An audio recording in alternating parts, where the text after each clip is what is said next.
What's up, everybody? Joe Broccoli here with Average Joe Fishing. I want to take a minute, real quick, to go over some setups with you. And what I'm actually going to be doing is a little video series. So instead of talking about multiple baits and multiple setups in one video, I'm just going to do one video at a time and one setup at a time. I had a gentleman, his name is John. He subscribes to the channel, hit me up at the Lake County Sheriff's event.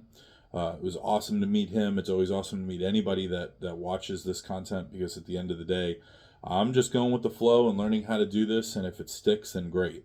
So let's kind of jump right into it.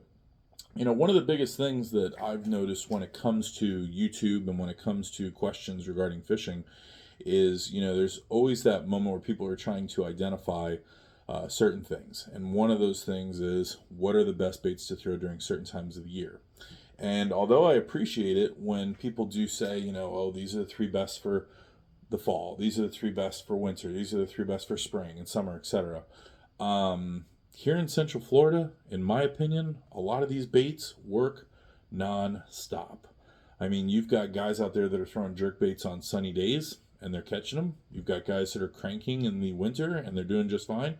You got college kids that are ripping rattle traps through grass while it's cold out and those fish should barely be moving, and yet they're going after them. So I'm going to give you a little heads up on these setups in this series. I think I'm going to do a video for each setup, so this way you can kind of take it in and I'm not breezing through it. So enough rambling, let's get into it.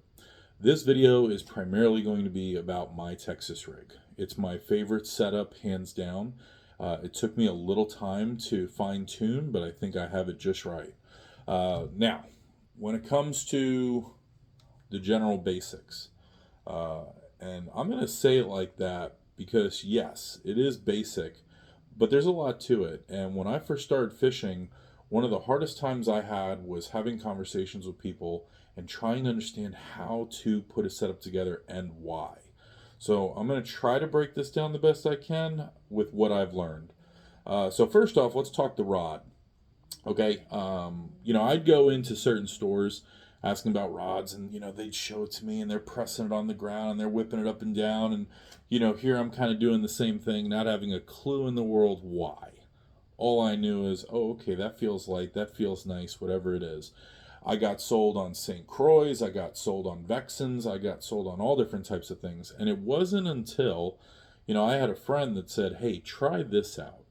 And when that happened, and I just happened to find a reel that I was comfortable with at a price point, it was a building block. So what I'm going to recommend to you is that if you have not put together a Texas rig setup yet, first off, try to get a used rod and see what you like from there. Do you want a little bit more flexibility? Do you want it to be a little bit stiffer? Do you like the weight of being super light? Do you like it to have a little bit of heaviness to it? So when it comes to this rod, it is a medium heavy. Now the reason why I'm doing a medium heavy is, and this is something that took me a long time to actually figure out, and on top of that, find any kind of information out there that kind of described it in detail. The whole concept of a rod's power is, in my opinion, the setting action. A lot of guys will say, oh, I got to get a fish out of this, or oh, I got to get a fish out of that. Well, what I've determined, personally, my opinion, is the rod's power determines the amount of tension that is transmitted through the line to the hook. So what I mean by that is, if I've got this rod, which is a medium heavy, and it's got some flex to it, but you can kind of tell it's a little on the stiff side. It's not something that you're just going to snap. Like, you actually have to put some power into it. That thought process needs to transfer to what is happening with that bait when that fish eats it.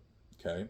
So, my first tournament that I ever won was with a medium light 8-pound mono spinning reel with, I believe I had a 2 or 3/0 hook, a 1/16 ounce weight. So let's kind of break this down all the way. So I've got a medium heavy rod.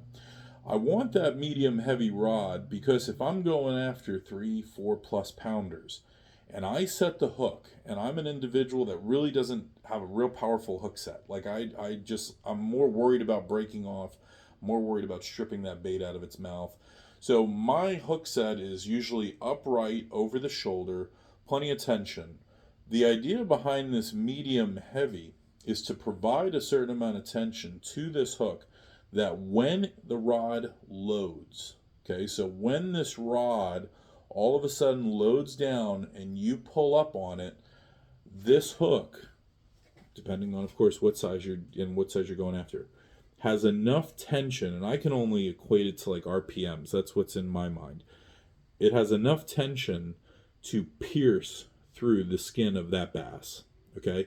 And then provide enough tension that as that fish heads out wherever it's trying to go, you're releasing just enough drag that there's still tension on the bass, you're not getting a slack line, and you're able to bring him in.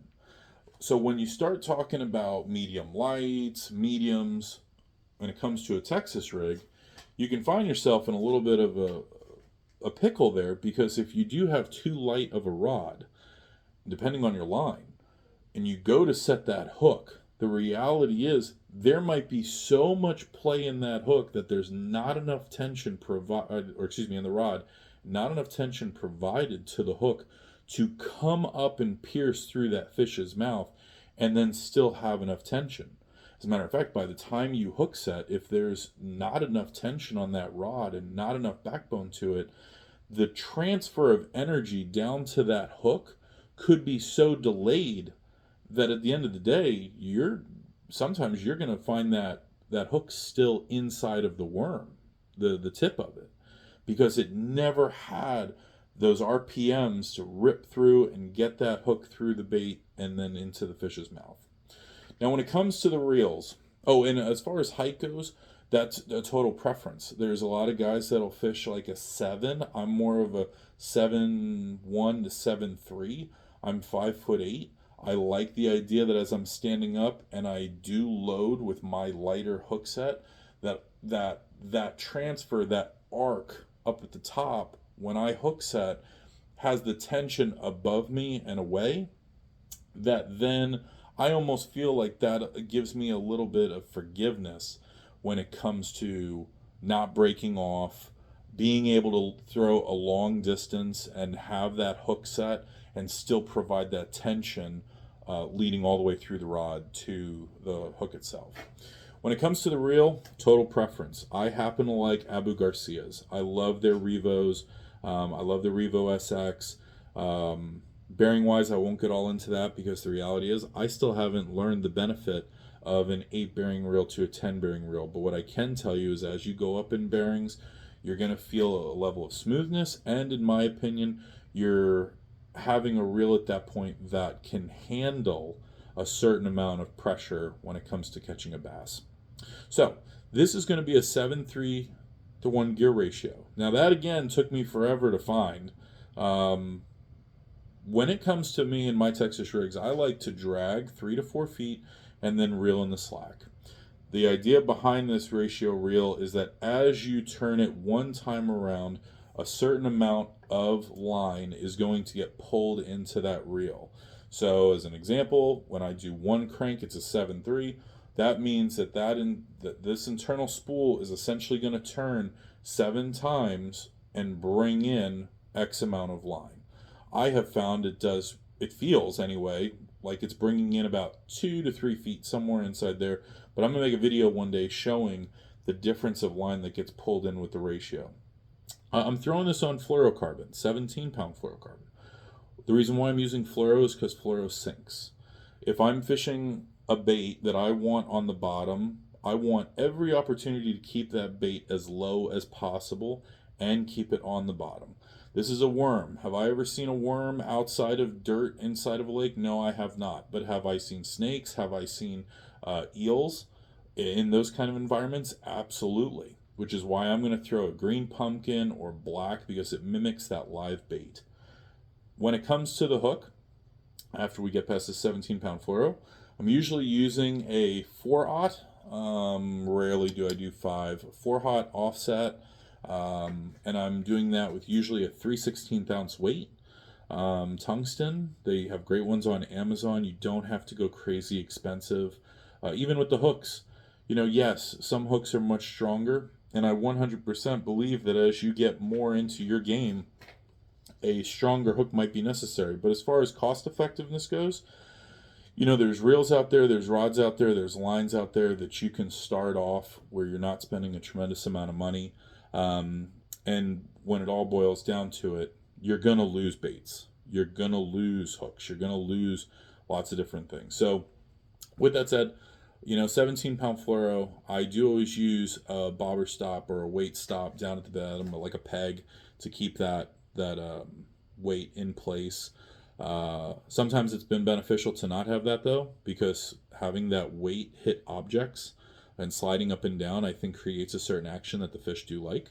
Again, that 4/0 hook, and knot-wise, I'm usually doing a polymer because I really do have the most confidence in that. And then from there, it's just setting your drag, making sure you're wetting your line when you're doing your knots to be able to create that friction, so that or stay away from friction being caused and weakening the line. So that's super important. And drag, I just make a point that with just enough tension it comes out. The whole concept of that is when I'm setting the hook, I want just enough power going to that fish's mouth where as he moves, he also takes line. And then I can either chase him down with the boat or, you know, release the bail and start playing with that with your thumb. Be careful not to have your drag too tight. You will break off, and that is super frustrating, especially with a medium heavy. I hope you guys like this video. Ask me any questions you need to. Leave a comment. I'm sure I got some things wrong, but this is some of the stuff I got right out there on the water. So let me know what you think. Have a great night.